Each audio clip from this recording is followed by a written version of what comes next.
Olá, hoje eu vou trazer para vocês algumas novidades sobre as missões orbitais em 2020, as missões hiperespectrais e multiespectrais. Começando pelo ISUI, que é um sensor hiperespectral que está a bordo da Estação Espacial Internacional, que foi lançado no final de 2019, mas as primeiras imagens foram obtidas em agosto de 2020. Esses dados desse sensor eles serão distribuídos para finalidades de pesquisa a partir do primeiro semestre de 2021. Esse sensor tem resolução espacial de 20 metros e a sua faixa espectral vai desde a região do visível até a região do infravermelho de ondas curtas, o SUIR, contando com 185 bandas.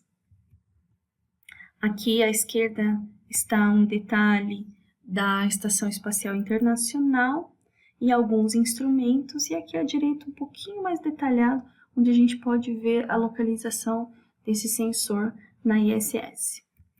Outro sensor a bordo da Estação Espacial Internacional é o DESIS, da Agência Espacial Alemã, que está em funcionamento e que possui 235 bandas espectrais e trabalha na região espectral do visível e do infravermelho próximo.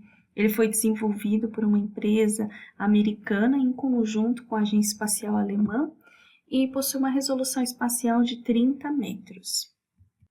Aqui à esquerda está a localização do sensor na Estação Espacial Internacional e aqui um detalhe à direita. Um satélite alemão hiperespectral que está em desenvolvimento é o EnMAP. Ele visa monitorar e caracterizar o meio ambiente de todo o planeta. Esse projeto ele já é um projeto antigo que teve alguns problemas, mas que agora retornou e está com lançamento previsto para 2022 e também tem uma previsão de vida útil de 5 anos. Ele terá 260 bandas espectrais, ele vai desde a região do visível até a região do infravermelho de ondas curtas e também terá a resolução espacial de 30 metros, com um tempo de revisita de 27 dias para nadir e 4 dias com visada lateral. Aqui uma figura do EnMAP. Outro satélite em órbita no momento é o Prisma, da Itália. Foi lançado em março de 2019 e após uma fase de comissionamento, ele se tornou operacional em janeiro de 2020. O Prisma ele tem uma política de distribuição ampla de dados, então pessoas de qualquer país podem acessar os seus dados, podem inclusive solicitar novas aquisições. Para ter acesso aos dados do Prisma, é preciso fazer um registro nesse site e essa distribuição ela foi inaugurada no dia 21/5 de 2020. Ele tem 66 bandas na região do visível e infravermelho próximo e 174 bandas na região do SUIR, com uma resolução espacial de 30 metros e uma resolução espacial de 5 metros na banda pancromática. Aqui à esquerda é um detalhe do Prisma e à direita, em vermelho, a gente vê os imageamentos realizados até a data do dia 31/5 de 2020. Outro projeto a bordo da Estação Espacial Internacional é o Clarion Pathfinder, CPF, que estará a bordo a partir de 2023. O objetivo dele é compreender as mudanças climáticas e realizará medidas da radiação eletromagnética refletida tanto pela Terra quanto pela Lua. No site da NASA a gente encontra informações dizendo que essas medições da energia eletromagnética refletida serão muito precisas, de 5 a 10 vezes mais precisas do que as dos sensores existentes. Então a gente acredita que vai ser um sensor com muitas bandas. Aqui a Estação Espacial Internacional e um detalhe do sensor. Outro projeto em desenvolvimento é o Fórum da ESA, a Agência Espacial Europeia, também de um sensor hiperespectral, mas dessa vez na região do termal. E ele tem a previsão de lançamento para 2026, com o objetivo de compreensão do clima, observando em especial o balanço de radiação da Terra por meio da observação do vapor d'água e de nuvens, que desempenham um papel muito importante na regulação da temperatura da superfície. Nesse link tem um vídeo muito interessante mostrando como que vai funcionar o fórum. Outro nome que para nós já é conhecido é o Sentinel, também da Agência Espacial Europeia, porém o Sentinel-4 ele é uma missão com o objetivo de monitorar a composição da atmosfera. E o Sentinel-4 ele terá uma órbita geoestacionária, ou seja, ele vai imagiar sempre a mesma região do planeta Terra. Vai ser a Europa e o norte da África. Nesse caso, o Sentinel-4 ele vai distribuir dados de hora em hora com as informações relativas aos gases presentes na troposfera. O lançamento dele está previsto para 2024. Aqui tem algumas informações espectrais, mostrando que ele trará bandas na região do ultravioleta, do visível e do infravermelho próximo, de acordo com a resolução espectral, ou seja, aqui o tamanho de cada uma das bandas e o range espectral, que é o intervalo que ele vai trabalhar, dá para a gente perceber que vai ser um sensor com um número de bandas gigantesco. Um sensor da NASA é o CRIS.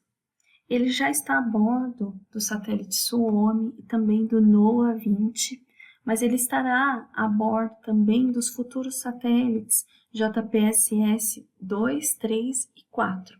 É um sensor hiperespectral na região do infravermelho, também voltado para traçar o perfil de temperatura da atmosfera. Então, ele vai estudar os gases de efeito estufa, a umidade. No IGERS, em 2020, foram apresentados os dados de um estudo de calibração, tanto radiométrica quanto geométrica, desse sensor que vai estar a bordo do JPSS-2. Esse do JPSS-2 está previsto para ser lançado em 2022. Ele traz bandas na região do SUIR, na região do infravermelho de ondas curtas e também na região do termal. Aqui também algumas informações. As 3 primeiras linhas tratam da resolução espectral nominal e as 3 últimas linhas da resolução espectral full. Aqui está o sensor dentro do laboratório de integração e testes da NASA. Um sensor a bordo do NOAA-20, o VIRS, ele contém uma banda muito interessante, que é a Day-Night Band. Essa banda ela tem uma capacidade única de observar valores de radiância emitida muito baixas. Então, ele consegue observar coisas que os outros sensores termais não conseguem. Essa banda foi desenvolvida para observação terrestre e lunar e é capaz de identificar barcos, de identificar pequenas atividades sociais e econômicas e realmente é um ganho para o estudo do sensoriamento remoto noturno. Aqui tem uma imagem dessa banda Day-Night Band, onde é possível detectar aqui barcos e também plataformas para extração de petróleo. Um outro projeto interessante é o Landsat Global Land Survey, que vai apresentar um modelo digital de elevação global para a ortorretificação das cenas Landsat. Ele vai utilizar de diversos modelos de elevação mas com o objetivo de gerar um DEM atualizado e melhorado, tanto na precisão vertical quanto horizontal. Esse novo DEM ele vai ser disponibilizado ao público ainda em 2020. Aqui tem um exemplo do resultado do Landsat Global Land Survey. Agora eu vou falar para vocês sobre as missões LiDAR. Uma missão LiDAR da Agência Espacial Europeia é a EarthCare. Essa missão ela trabalha com tecnologia radar e LiDAR e promete um produto nunca obtido anteriormente, porque essa tecnologia nunca foi realizada do espaço. Esse projeto vai permitir o estudo de nuvens, aerossóis e também radiação com elevada acurácia. A missão está prevista para ser lançada em 2022 e terá uma vida útil de 3 anos. Aqui tem a visualização básica desse satélite. Esse satélite vai ter 4 instrumentos, né? Como eu já disse, vai ter um sensor LiDAR, que nesse caso é um LiDAR atmosférico chamado Atelite, para a construção de cenas 3D da atmosfera. E um radar, que é o CPR, que vai fornecer medidas de perfis verticais das nuvens, por meio de medições Doppler. Além disso, vai ter uma banda broadband, né, uma banda larga, termal, e também um sensor multiespectral, MSI. Outro projeto bastante interessante de LiDAR é o AELOS, também da ESA, Agência Espacial Europeia, que estuda os perfis de vento em escala global. Então, a partir da energia eletromagnética do LiDAR, ele consegue fazer esses perfis de vento naquele instante de tempo e isso melhora a previsão do tempo e do clima. Foi lançado em agosto de 2018, porém foi feito um primeiro ano de estudos onde ele demonstrou a capacidade para medir os ventos atmosféricos e também para medir o espalhamento Mi e Highlight. E agora, a partir de janeiro de 2020, que esses dados foram assimilados quase que em tempo real ao Centro Europeu de Previsões de Tempo, melhorando a previsão de tempo a partir dessas medições de vento. Aqui uma imagem de como funciona o AELOS, maiores informações no link, que vai estar na descrição do vídeo. Um outro LiDAR que está previsto para entrar em funcionamento em 2022, mas também estará a bordo da Estação Espacial Internacional, é o LiDAR japonês MOLE. O objetivo principal desse projeto é a análise da vegetação. Então, medida da altura de dossel, de florestas, para monitorar o ciclo do carbono. Esse é o interesse desse projeto. Esse projeto também realizará medidas simultâneas de índices de vegetação, então provavelmente além do LiDAR vai ter um sensor multiespectral para realizar essas medições desses índices e maiores informações no link abaixo. Aqui um exemplo de como vai estar o MOLE, lembrando que ali não é o MOLE, né? Isso daqui seria a Estação Espacial Internacional, onde estaria a bordo o sensor MOLE. Agora falando da NASA, as missões LiDAR da NASA. Já existiram algumas missões passadas de sucesso, que foram a MOLA, a GLES, a MLA e a LOLA, com o objetivo de gerar o modelo de elevação de planetas como Marte e Mercúrio, também da Lua e também de áreas da superfície da Terra que tem uma dificuldade de imageamento, como os polos.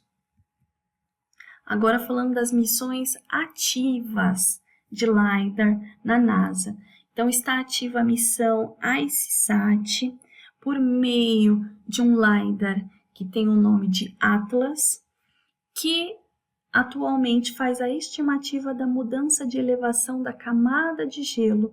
Então, onde existem camadas de gelo muito acidentadas, com declives elevados, esse é o foco desse LiDAR. E também outro foco é a detecção de chumbo no gelo marinho. Outra missão muito famosa é a missão JEDI, que está a bordo da Estação Espacial Internacional e tem um laser de alta resolução, e esse laser ele dispara 242 vezes por segundo e ilumina um ponto de 25 metros na superfície da Terra.